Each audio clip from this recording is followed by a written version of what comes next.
बिस्मिल्लाहिर्रहमानिर्रहीम। अस्सलाम वालेकुम नाज़रीन, मैं हाँ ਤੁਹਾਡਾ मेज़बान असद उबैदुल्ला। आज ਅਸੀਂ इस वक्त मौजूद हैं फैसलाबाद डिस्ट्रिक्ट बार में और आज हमारे साथ मौजूद हैं जाहिद मसूद निज़ामी मिन्हाज साहब, जो कि रिटायर्ड असिस्टेंट डायरेक्टर हैं एंटी करप्शन फैसलाबाद के, और सरप्रस्त आला राशिद मिन्हाज शहीद निशान हैदर सोसाइटी फैसलाबाद के।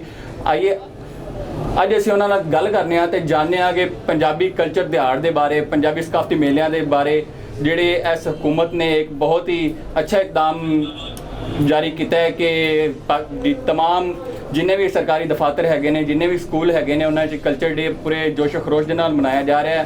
पंजाबी नूं जिहड़ी माँ बोली अपनी ज़बान है, मादरी ज़बान नूं प्रमोट किया जा रहा है, तो इस बारे उन्हां दा पूरी दुनिया नूं, पंजाबियां नूं की मैसेज है, की पैगाम है जी? अस्सलाम वालेकुम। बिस्मिल्लाहिर्रहमानिर्रहीम।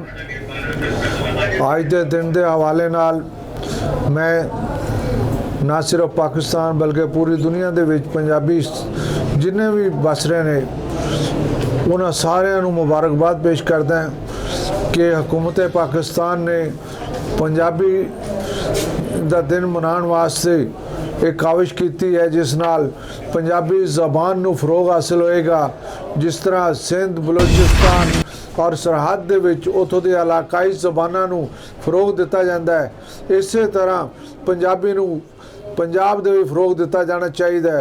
इनू निज़ामे तालीम का बाकायदा हिस्सा बनाना चाहिए है।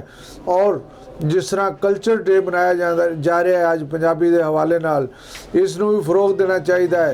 जिस तरह पंजाब दे विच पहलों मेले लगते सन, हुण भी लगते हैं, लेकिन वो शरह नहीं रही।